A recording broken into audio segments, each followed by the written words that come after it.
Hello friends, तो आज और मैं और मुन्ना जा रहे हैं कहानी सुनने पड़ोस में। तो चलिए आप भी हमारे संग चलते हैं। हाँ मुन्ना चल रहा है, तो इससे पहले लाइक शेयर एंड सब्सक्राइब। अरे आप आई हैं कहानी सुनने? आओ बेटा आओ, बैठो। हाँ। अरे मुन्ना भी आया है? ओके हाँ। चलो आप लोग यहाँ बैठ जाओ। आप सब लोग यहाँ पे बैठ जाइए। आज जो आप कहानी सुनने जा रहे हैं वो एक शेर और बिल्ली की कहानी है। ठीक है बेटा? ओके अब तो सुनिए। सालों पहले नील नामक जंगल में एक बड़ी होशियार बिल्ली रहती थी। हर कोई उससे ज्ञान प्राप्त करना चाहता था। ज्ञान समझते हो ना? यस। शिक्षा, नॉलेज। ठीक है, हर कोई उससे ज्ञान प्राप्त करना चाहता था। जंगल के सारे जानवर उस बिल्ली को मौसी कहकर बुलाते थे। वो जानवर उस बिल्ली को क्यों मौसी कहते थे? क्योंकि आपको पता है बिल्ली को क्या कहा जाता है? मौसी कहा जाता है। बिल्कुल। उस बिल्ली मौसी से पढ़ने के लिए सारे जंगल के जानवर जाते थे। एक दिन बिल्ली मौसी के पास एक शेर आया। उसने कहा, मुझे भी आपसे शिक्षा चाहिए। मैं आपका छात्र बनकर आपसे कुछ सीखना चाहता हूँ। छात्र समझती है ना आप? हाँ। क्या छात्र मतलब? स्टूडेंट। क्या? ताकि जीवन में आगे मुझे कोई दिक्कत या परेशानी ना हो। अब आप बताओ, आप किसी से पढ़ने जाओगे, टीचर से, आप मुझसे कहानी सुनने आए हो तो आपको सुना रही हूँ ना। ऐसे आप टीचर के पास जाएंगे, उनसे कोई बात करेंगे तो आपको सिखाएगा या नहीं सिखाएगा? तो ऐसे ही मौसी ने क्या किया कि उसको सिखाने के लिए तैयार हो गई। थोड़ी देर सोचा उसने, क्योंकि आपको पता है शेर जंगल का राजा होता है, बहुत खुखार होता है। कुछ देर सोचने के बाद बिल्ली बोली, ठीक है, तुम कल से पढ़ने आ जाना। अगले दिन से रोजाना शेर बिल्ली मौसी के यहाँ पढ़ने के लिए आने लगा। एक महीने में से इतना समझदार हो गया कि बिल्ली से कहने लगा, अब क्या मैं सब कुछ सीख गया हूँ मौसी? और बिल्ली ने उससे बोला, हाँ अब तुम मुझसे सब कुछ सीख चुके हो। तुम्हें कल से पढ़ाई के लिए आने की कोई ज़रूरत नहीं है। तुम मेरे द्वारा प्राप्त की गई शिक्षा की मदद से अपने जीवन को आसानी से जी सकते हो।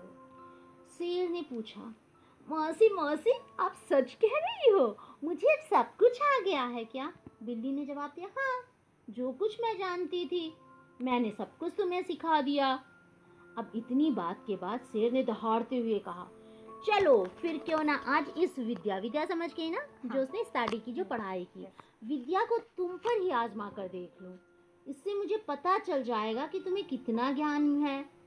अब ये सोच रहा है, अब ये बिल्ली ने सोचा, यार ये शेर ऐसी बात क्यों कर रहा है? वो डर गई। डर के मारे सहमी हुई बिल्ली मौसी ने कहा, बेवकूफ, मैं तुम्हारी गुरु हूँ, मैंने तुम्हें शिक्षा दी है, तुम इस तरह मेरे ऊपर प्रहार नहीं कर सकते। शेर ने बिल्ली की एक ना सुनी और उस पर झपट पड़ा। अपनी जान बचाने के लिए तेजी से बिल्ली दौड़ने लगी। दौड़ते दौड़ते पेड़ पर चढ़ गई। अच्छा। बिल्ली को पेड़ पर चढ़ा हुआ देखकर शेर ने कहा, तुमने मुझे पेड़ पर चढ़ना नहीं सिखाया, तुमने मुझे पूरा ज्ञान दिया ही नहीं। पेड़ पर चढ़ने के बाद राहत की सांस लेते हुए बिल्ली ने जवाब दिया, मुझे तुम पर पहले दिन से ही विश्वास नहीं था। मैं जानती थी कि तुम मुझसे सीखने के लिए तो आए हो, लेकिन मेरे ही जीवन के लिए आफत बन सकते हो। यही कारण है कि मैंने तुम्हें पेड़ पर चढ़ना नहीं सिखाया। अगर मैंने तुम्हें ये ज्ञान दिया होता तो आज तुम मुझे मार डालते। गुस्से में बिल्ली आगे बोली, तुम आज के बाद मेरे सामने कभी मत आ जाना, मेरी नजरों से दूर हो जाओ। ऐसा शिष्य जो अपने गुरु का सम्मान नहीं करता, मतलब रिस्पेक्ट नहीं करता, वो किसी काबिल नहीं होता। बिल्ली मौसी की बात सुनकर शेर को गुस्सा आया, लेकिन वो कुछ नहीं कर सकता था क्योंकि बिल्ली पेड़ पर थी। एग्जैक्टली। गुस्से को मन में लेकर शेर वहां से दहाड़ते खींचता हुआ चला गया। अब आप बताओ बच्चे, आपको क्या सीख मिली इस कहानी से? आपको क्या मिला? किसी पर भी आप आँख मूंद कर भरोसा करेंगी नहीं, क्योंकि वो तो भाई शेर गया था बिल्ली से सीखने, लेकिन बिल्ली को ही मारने चल बसा। इसलिए हमें किसी पर भी आँख मूंद कर भरोसा नहीं करना चाहिए। जीवन में हर किसी से खुद को सतर्क रखिए, बच्चे हो बड़े हो, अपने आप को संभाल के रखना चाहिए। तो अगर आपको अच्छी लग रही है बच्चे कहानी, तो आप बताइए मुझे कैसी लगी। कमेंट करके हमें बताएं कि आपको कहानी कैसी लगी।